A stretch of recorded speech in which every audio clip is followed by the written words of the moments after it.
तो स्टूडेंट्स हमारा एप्लीकेशन यानी प्रॉपर्टी ऑफ डिटरमिनेंट बेस्ड एक क्वेश्चन है। यहाँ पर दिया है कि ये आपका डिटरमिनेंट्स है जिसमें आपका कुछ वेरिएबल्स हैं कुछ कांस्टेंट्स हैं।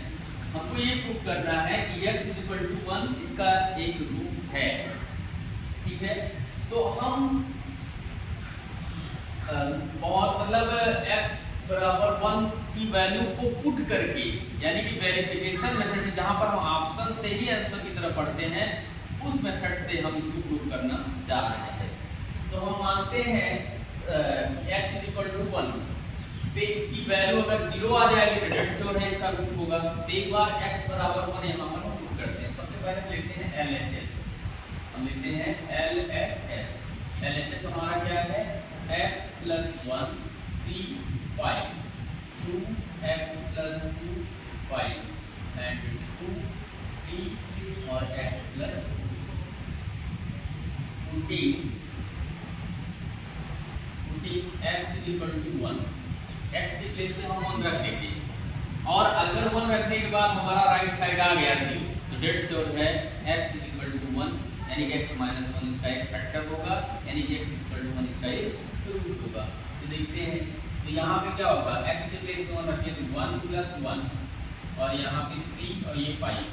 ठीक है, और यहाँ 2 यहाँ पे 1 + 2 और 5 और 2 3 1 प्लस, अब ये वैल्यू क्या होगी 1 + 1 2 हो जाएगा 2 2 3 है और 1 + 2 क्या हो जाएगा 3 है और ये 3 हो गया और यहाँ आपका 5 ये 5 और आपका ये 5। अब बच्चों प्रॉपर्टी में मैंने बताया था कि कोई भी दो रो या कॉलम की वैल्यू अगर सेम हो जाए आइडेंटिकल हो जाए तो उस डिटरमिनेंट की वैल्यू 0 आती है। तो यहाँ तो दो रो नहीं, यहाँ पर आपको देख रहे हो। हाँ, एक चीज ध्यान दीजिएगा, यहाँ पर फर्स्ट कॉलम में हम 2 कॉमन ले सकते हैं, सेकंड कॉलम से हम 3 कॉमन ले सकते हैं और थर्ड कॉलम से हम 5 कॉमन ले सकते हैं। हमारा क्या हो गया 2 × 3 × 5। तो ये हमारा क्या हो गया 1 1 1 1 1 1 1 1 1। अब बताइए यहाँ तो तीनों रो या तीनों कॉलम आइडेंटिकल हैं तो डेट से होता है तो इसकी वैल्यू 0 ही आएगी। तो ये हो जाएगा आपका 3 × 6 और 5 × 30 30 × 0 that = 0 and that = RHS, that = RHS। इसका मतलब RHS आ गया, इसका मतलब डेट श्योर है x बराबर 1 रखने पर ये सेटिस्फाई हो रहा है।